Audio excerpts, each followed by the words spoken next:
22번 문제 한번 같이 보도록 하겠습니다.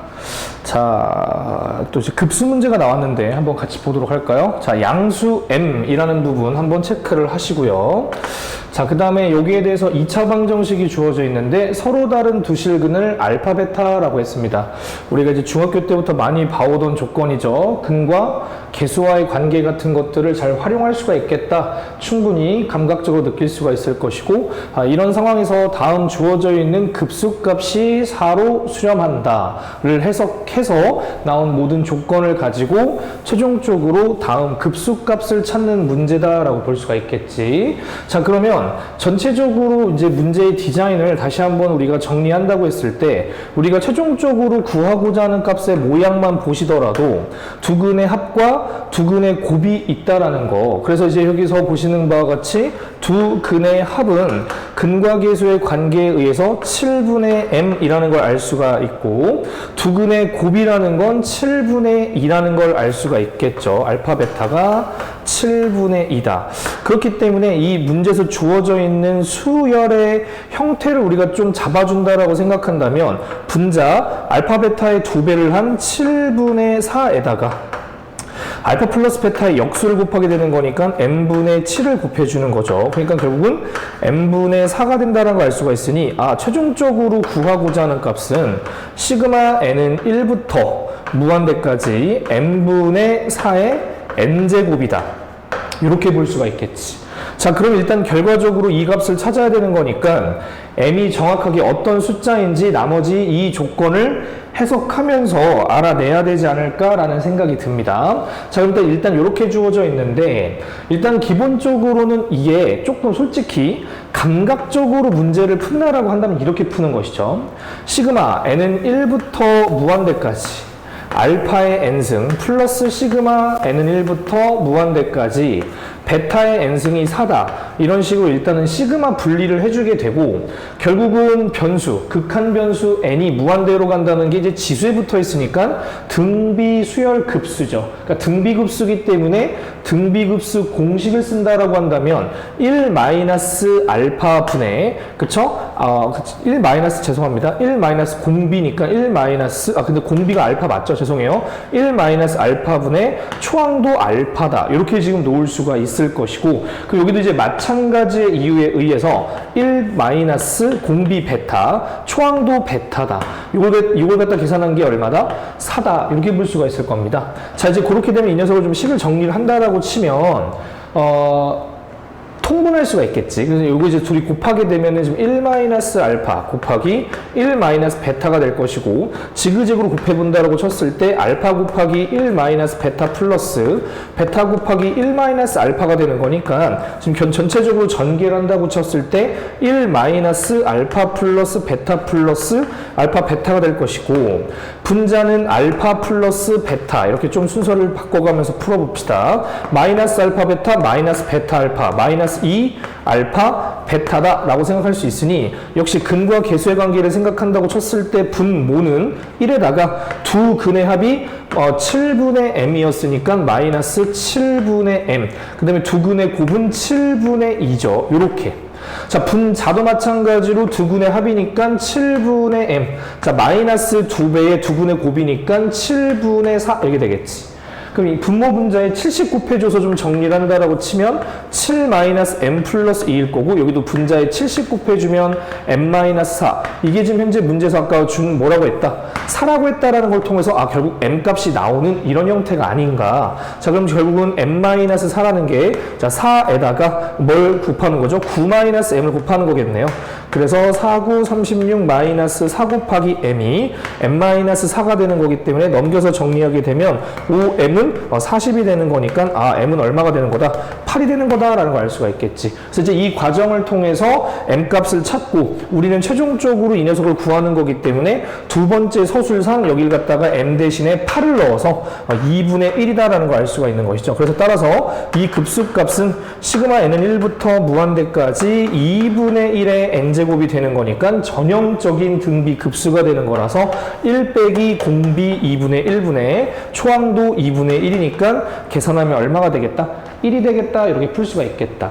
그래서 지금 보시면 제가 이제 풀이를 한 어떤 순서와 그러니까 생각을 한 순서랄까요? 생각을 한 순서랑 서술을 하는 순서가 조금 다를 수 있겠다는 생각을 합니다. 그래서 이제 이런 계산을 굉장히 좀 많이 요구하는 문제들은 일단 최종적으로 무엇을 구하고자 하는지에 저는 좀 더 집중을 하는 편이거든요. 그렇기 때문에 내가 이걸 구해야 되는 거구나. 이걸 구하기 위해서 결국 필요한 문자들이 무엇이구나 라는 걸 먼저 정리를 하고 그럼 이제 그런 것들을 구하기 위한 나머지 정보들이 여기 있는 거겠네 라고 생각하면서 이제 유추해 나가는 형태로 이제 문제를 풀지만 실제로 서술을 할 때는 결국 이 방법들을 좀 반대로 그치? 이런 것들을 통해서 M값이 나오고 M값을 통해서 이렇게 갑니다. 이런 식으로 또 서술은 반대로 해줘야 될 수도 있겠다. 그치? 근데 이제 우리가 국민대 스타일이 현재까지 모의평가로 나온 느낌대로라고 한다면 그렇게까지 서술을 막 디테일하게 볼 것 같지는 않아서 뭐 좀 더 좀 더 두고 보긴 해야 될 것 같긴 합니다. 알겠죠? 하지만 어떻게 나올지 모르는 만큼 최대한 서술도 게으르지 않게 알겠죠? 다루면서 가려고 한다라고 저번부터 말씀을 드리고 있죠. 하나 더. 제가 그 감각적으로 문제를 풀면 이렇다라고 얘기를 했어요. 그걸 대체 왜 그런 조건을 붙였냐면요.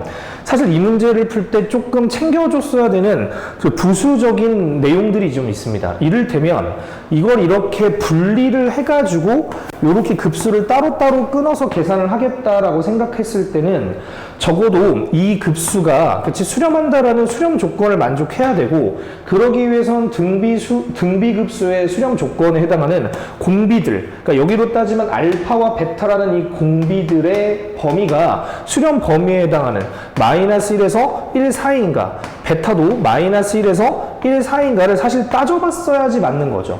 하지만 제가 문제를 풀 때는 솔직히 뭐 그냥 수렴하니까 그렇게 냈겠지 라고 그냥 감각적으로 푼 거죠. 사실 말이 좋아 감각적인 거지 엄밀하게 따지면 대충 푼 거긴 합니다. 그치? 하지만 우리가 뭐 수학자가 되려고 막 공부하는 게 아니라 대학을 가기 위한 수단으로서 수학 공부를 하고 있는 것인 만큼 이런 테크닉이나 이런 이제 사고 패턴을 좀 정리해가지고 당연히 이렇게 냈을 거야 라는 어느 정도의 예상을 품고선 감각적으로 푸는 것도 저는 되게 중요하다고는 생각은 해요. 하지만 좀 더 수학적으로 엄밀하게 그럼 이게 어떻게 해서 이 등비 급수의 공비들에 해당하는 알파와 베타가 수렴 범위에 들어가는지를 한번 생각을 해보려고 합니다. 알겠지? 그러면 여기서도 나와 있지만 두근의 합은 7분의 m이고요. 두근의 곱은 뭐라고 했다?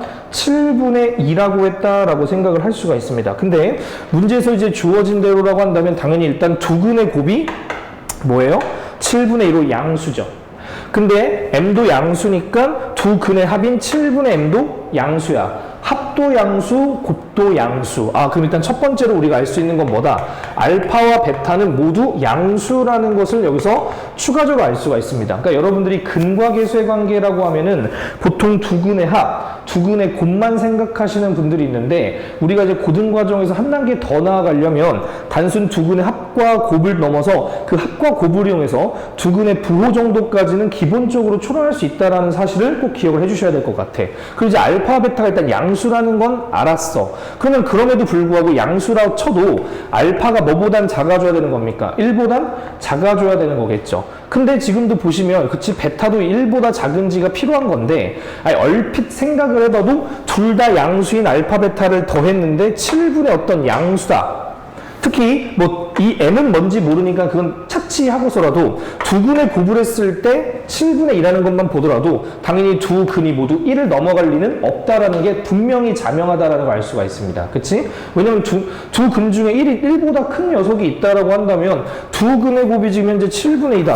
근데 이제 이렇게 생각하면 한 근이 뭐 1보다 크고 한 근은 뭐 0에서 1 사이니까 뭐 그렇게 해가지고 뭐 얼레벌레 이렇게 되는 거 아닐까요? 이제 이럴 수도 있는 것인데 다시 한번 말하게 되면 일단 여기서 제가 뭔가 하나를 더 안 따져준 게 뭐냐면 판별식도 안 따져줘서 그래요.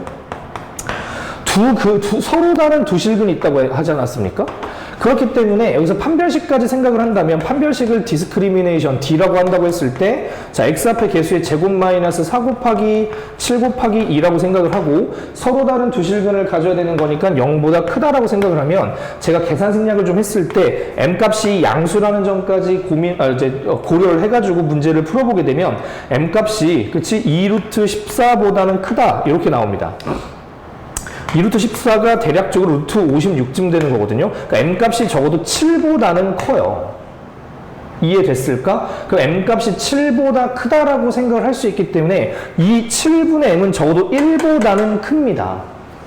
여기까지 괜찮죠? 그렇게 되면은 알파 플러스 베타가 있는데 이 알파 플러스 베타는 7분의 M이고 7분의 M은 약간 뭐보다는 클 수밖에 없다. 1보다는 클 수밖에 없다라는 것도 자명하다는 얘기야. 그럼 결과적으로 두근의 합은 1보다 큰데 두근의 곱은 7분의 2밖에 안 되는 것이니 결과적으로는 지금 보시면 둘 다 0에서 1 사이가 되어서 곱해도 7분의 2밖에 안 나오는 거고 둘이 더해도 어느 정도 이제 1을 살짝 넘어가는 수준이 되는 건가 보다 이렇게 생각할 수가 있겠죠. M값이 7보다 조금 큰 7점 몇몇몇이라는 거 이해됐니? 그렇기 때문에 둘 다 양수라고 생각했을 때 한 놈이 압도적으로 1보다 1이다 그래서 얘가 더 작다 이제 이렇게 생각할 수도 있지만 그렇게 해서는 말이 안 된다라는 걸 알 수가 있기 때문에 여기서 이제 어느 정도 감각적으로 두근이 수렴 범위에 포함이 된다라고 생각할 수가 있었다는 얘기인 겁니다. 그래서 제가 이제 이런 생각을 뒤로 미룬 이유는 사실 이런 것까지 이제 실제로 문제를 풀면서 미주알 고주알 다 생각하기에는 어려움이 있고 아마 국민대의 스타일상 이런 것까지 막 디테일하게 요구할 것까지는 않거든요. 그래서 어쨌든 실제로 계산하는 과정이 더 중요하다고 봤기 때문에 계산 과정을 제가 훨씬 더 먼저 선제적으로 설명을 드렸고 추가적으로 우리가 한번 태도적인 면에서 일단 생각을 해봤을 때 즉 당연히 수렴하겠지라는 생각이 원래대로라면 좀 위험할 수 있다? 이 정도의 생각만 하더라도 여러분들이 충분히 얻는 게 있지 않을까 이제 이런 생각이 좀 드는 것 같아요. 됐죠? 자, 이제 이 정도로 생각하고 다음 문제 한번 가보도록